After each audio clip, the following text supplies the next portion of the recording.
Universo Épico no ar, e no programa de hoje vamos falar sobre livros, sobre histórias. Quem tá aqui comigo é a Camila, escritora, já está conectada. Tudo bem, Camila? Tudo bem, e você? Tudo jóia. Camila, que é de Mogi Guaçu, né? Formada em Direito, né? Trabalha com TI, mas é escritora. Ô Camila, conta pra gente, né? O seu último lançamento, 2020. Eu sei que tem 2 lançamentos, mas vamos começar pelo mais recente. Era uma vez Catarina? Isso, meu último lançamento eu Era Uma Vez Catarina, a Mulher que Descobriu uma Fenda no Céu, um título bem extenso, que saiu só em formato de e-book. Eu lancei agora em novembro é recente, né? E é uma novela, na verdade, não é um romance, não é um livro muito extenso, mas foi uma experiência bem legal. E aí, por que esse título tão grande? Olha, eu não sei te dizer por que tão grande, mas o título faz muito sentido com a história. Eu tenho o costume de só dar o nome para as minhas histórias lá no final, depois que eu já terminei de escrever, eu não consigo fazer isso antes. E pro Era Uma Vez Catarina, tem muito a ver, aí eu não consigo explicar tão bem sem correr o risco de dar spoiler. Mas todo o universo, o Era Uma Vez Catarina trata de uma dinâmica inversa. É uma sociedade sexista, mas que as mulheres são as privilegiadas. Então, são elas que praticam preconceito e tudo mais com os homens. Então, é uma inversão de papéis, é uma sátira da sociedade, na verdade. É um livro curto, divertido, assim. E todo o universo de Era Uma Vez Catarina se solidifica, né, se baseia na ideia de que a Catarina, uma mulher que já nem está viva mais, que viveu há muitos anos, ela descobriu como viajar através do tempo, através de balão. Ela descobriu uma fenda no céu e ela conseguiu atravessar essa fenda no céu através de um voo de balão e entender como as coisas funcionavam, e depois disso ela fundou uma ordem de mulheres. Essa é a premissa do livro. Só que a história, na verdade, se passa muitos anos depois. Só que essa mudança no universo acontece a partir do momento que a Catarina atravessa a fenda. Então, tudo se baseia aí, né? É o início da história. Por isso, Era Uma Vez Catarina, a mulher que descobriu uma fenda no céu. É um desabafo? Também, porque embora nesse livro a gente não trate de situações tão graves da prática do machismo, é mais focado em coisinhas pequenas, pequenas situações do cotidiano, acaba sendo, porque ali eu consigo desabafar um pouco da história de outras mulheres que conversaram comigo, e tudo num tom mais leve, mais bem-humorado, justamente para promover essa reflexão. Enquanto você está se divertindo lendo, você fala, poxa vida, nem imaginaria que isso causa tanto incômodo, tanto constrangimento. Então, eu acho que sim, foi um desabafo também. Se você pudesse, sei lá, colocar em ordem, né, de primeiro, segundo ou terceiro, e pegar o que mais te incomoda, né, e traduzir pra gente, e contar pra gente aqui no programa, que você incluiu no livro, dessa questão do machismo, Eu acho que tem 2 pontos que me incomodam muito e acabam aparecendo na história, que é uma tendência de quando a gente está discutindo, quando uma mulher está debatendo, se você não concorda com o homem, a tendência geral é que vem um argumento do tipo, que você não entendeu o que eu estou querendo dizer. E não necessariamente, né, a gente não entendeu, a gente pode muito bem ter entendido e só não concordar, mas é uma resposta muito, muito comum. É engraçado que quando, né, mulheres conversam ou uma posta sobre isso, o tanto de outras mulheres que se identificam e falam, poxa vida, isso também acontece comigo e eu me sinto muito desconfortável. Essa seria uma situação. E também aquela presunção de que determinadas opiniões emitidas por mulheres precisam ser validadas por homens em determinados assuntos, né? Assuntos que, em geral, têm um público majoritariamente masculino. Se uma mulher se manifesta, parece que a gente fica sendo testado o tempo todo para provar que a gente também entende o que a gente está falando. E não existe o mesmo comportamento com tanta frequência em relação aos homens, né? Quando eles falam. Então, acho que esses 2 pontos estão presentes no livro, de maneira bem humorada, assim, aparecendo. E só que na história, quem sofre isso é o protagonista, né? O Cauã. Ele que precisa ficar sendo validado, ele que é testado, porque são as mulheres que estão ali no topo. Mas aí tem o Cauã e tem a Catarina. A Catarina não tá viva mais na história. Ela só baseia toda essa descoberta. Ela é mencionada ao longo de toda a história, mas ela já não tá viva mais. Bom, então o quanto tem da Camila na Catarina, no Cauã? Eu acho que a Camila tá mais no Cauã. E o quanto? Você diria o quê? Uns 80%, uns 100%? Ah, é bastante, viu? Tô bem idealista. O pessoal que já leu o seu livro, né? Quais foram as críticas? Eu queria entender tanto as críticas femininas e as críticas masculinas, se teve alguma. Até agora, é um lançamento recente, né? Mas até agora os retornos que eu tive foram principalmente de mulheres. Não foram tantos homens ainda que terminaram de ler, mas já recebi alguns comentários também. Foram bem bacanas, eles foram muito, muito gentis de falar, poxa vida, tem coisa ali que eu nem imaginava. E que bacana, né? Escrever desse jeito, que permite uma reflexão até sem... uma reflexão sutil, mas que nem por isso deixa de ser importante. As mulheres, no geral, me mandam muitas mensagens rindo, falando que se sentiram um pouco vingadas pela forma como o Cauã é tratado na história, e falando que se identificam muito com o Cauã, porque é ele que está ali sofrendo toda essa validação e tudo mais, né, na história, por conta da inversão de papéis. E, no geral, o que eu mais recebo é isso, mulheres se identificando, se divertindo com ele e principalmente se reconhecendo na história.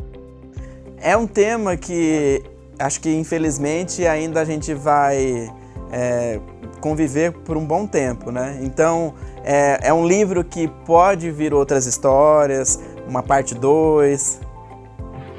Eu acho que para esse não. Eu acho que eu consegui falar o que eu queria, sabe? O Era Uma Vez cumpre o seu papel, ele passa a mensagem que ele tem que passar, tem ali uma aventura. Embora o final seja um pouco aberto, fica ali existe mais justamente pelo que você disse, né? É um assunto que vai permear a nossa vida por muito tempo ainda, então fica uma coisa ali de a luta continua, né? A gente, enquanto sociedade, tem muita coisa para rever, mas eu acho que nessa história, nesse universo, eu já cumpri meu propósito. Gente, a Camila não parou. 2020, né? Lançou, então, Era Uma Vez Catarina. E tem outro lançamento que esse foi físico, né? Esse foi físico, que foi o Heróis Involuntários, que também saiu esse ano. E aí, conta um pouco da história pra gente, pro pessoal de casa conhecer. O Heróis Involuntários já tem uma premissa bem diferente. Também uma novela, uma história mais curta, assim. E, na verdade, ele se passa durante a Segunda Guerra Mundial e ele conta a história da Madison, uma enfermeira inglesa. E a proposta do livro como um todo é trazer uma pergunta de onde estavam os animais durante a Segunda Guerra Mundial. Porque a gente vê muita história situada na Segunda Guerra, né, de grande importância, que a gente não se esqueça de tudo que aconteceu, de toda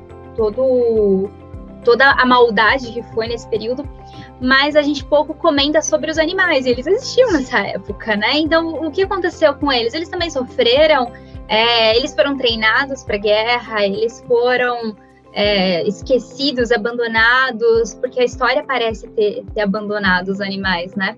A gente tem essa tendência, na verdade, é só pensar em nós, enquanto humanidade, esquecer dos animais e outras espécies. Então, o livro trata isso. A Madison, que é uma enfermeira, ela passa o dia salvando pessoas, né, trabalhando, mas à noite ela salva animais, ela resgata animais, cuida deles. Então, é um livro bem introspectivo sobre a Madison, ela tentando compreender essa própria empatia, essa sensibilidade que ela tem em relação aos animais. Ela se sente culpada por se preocupar com animais quando tem tanta gente morrendo. E então, ao mesmo tempo, ela vai percebendo que, na verdade, ela não é menos humana por se importar com outras espécies. Na verdade, ela é mais, porque ela tem empatia, sensibilidade suficiente para se importar com todo mundo. Então, basicamente, acompanha a história da Madison, essa enfermeira. O entretenimento não é só puro entretenimento, né? Ele traz reflexões. E aí, o que eu pude perceber das suas histórias é que você traz uma reflexão das mulheres, né? Não Era Uma Vez Catarina. E aí, nesse último trabalho, né, de 2020, você também traz a causa animal. Foi uma coisa consciente, inconsciente? É consciente. Eu tenho uma tendência a trazer nos meus livros determinados questionamentos que me incomodam, sabe, enquanto cidadã, enquanto pessoa que é parte de uma sociedade. Então é consciente. Quase todas as minhas histórias trazem alguma proposta de reflexão, assim, alguma crítica social. São histórias que são entretenimento. Então, se você quiser ler só para se desligar do mundo e aproveitar aquela aventura, vai dar certo também. Mas se você quiser ir um pouquinho mais a fundo, tentar ver o que está ali nas entrelinhas, o que está implícito, também tem essa camada nos meus livros, costuma ter. Agora eu tô curioso, né? E os projetos anteriores? Todos têm. Aos Olhos de Zoe é um livro narrado por uma cachorrinha, então também traz muito sobre a reflexão, na verdade, sobre colocar outras espécies como protagonistas e sobre esse exercício da gente descer um pouquinho da nossa superioridade e tentar ter a humildade de aprender com outros. E ali a própria história é narrada pela Zoe, então a gente só escuta a Zoe falando, ela fazendo todas as observações dela enquanto animal, mas observando, vivendo numa família humana. O Sombras do Medo é uma distopia. Ele fala muito sobre, por ser distopia, né, ter um governo autoritário, ele traz ali a questão de democracia, de divisão social, da necessidade de empatia, de generosidade. O Maldição dos Inocentes fala sobre, ele se situa num período de caça às bruxas, então ele traz muito a questão dessa perseguição ao que é diferente, ao que a gente não compreende. Também um pouco sobre estereótipos femininos e tal, porque a Pietra, a protagonista, é uma mulher diferente no seu tempo, então ela é perseguida por isso. Então acho que sim, de uma maneira geral, todos os livros têm alguma veinha ali meio crítica. Ô Camila, e a pandemia? E o vírus? Vale uma história? Olha, Camila, honestamente, não me sinto preparada para escrever sobre isso ainda. Sei que tem muita história surgindo, mas eu acho que porque a gente ainda está vivendo, ainda está vendo tanta gente sofrer, eu ainda não consigo escrever a respeito. Quem sabe lá na frente, quando... E aí, se você escrever, já fica o convite aí, né? Já manda uma mensagem pra gente e bater esse papo. E me conta, né? Sobre esses projetos que você fez, todos são independentes? Não. Eu tenho alguns livros publicados por editoras, e aí a partir de 2017 ou 2018, eu fui convidada, eu passei a ser parte de uma agência literária, a Increase. Então agora eu sou agenciada, então os projetos, cada livro que sai, a gente define que rumo a gente vai dar para eles. Então os e-books têm sido independentes, como Maldição dos Inocentes e o Era Uma Vez Catarina, mas os livros anteriores todos foram por editoras.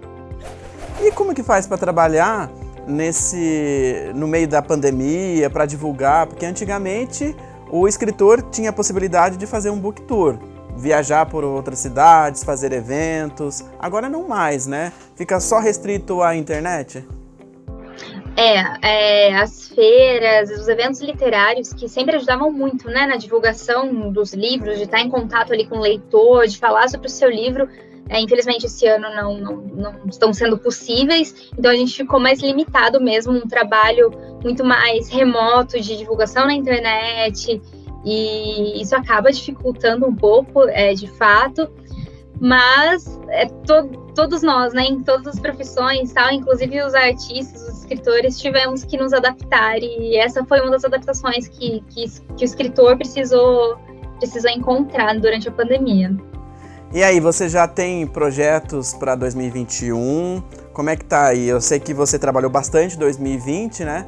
Mas não dá para parar, né? Todo ano tem que ter lançamento?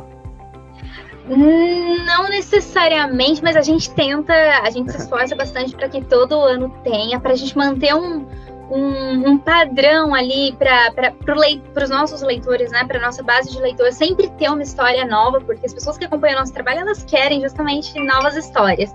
Então, a gente se esforça, né, minha agente, a gente se esforça para planejar sempre um lançamento por ano, pelo menos. E tem um monte de livro pronto na gaveta, esperando decidir o que fazer com eles. Estou terminando de escrever mais um, já tenho um plano para escrever para 2021 também. Tem bastante projeto sendo preparado. Adianta pra gente aí, então, qual que você vai puxar da gaveta? Qual que vai ser o primeiro a sair da gaveta? Olha, ainda não sei, mas o que...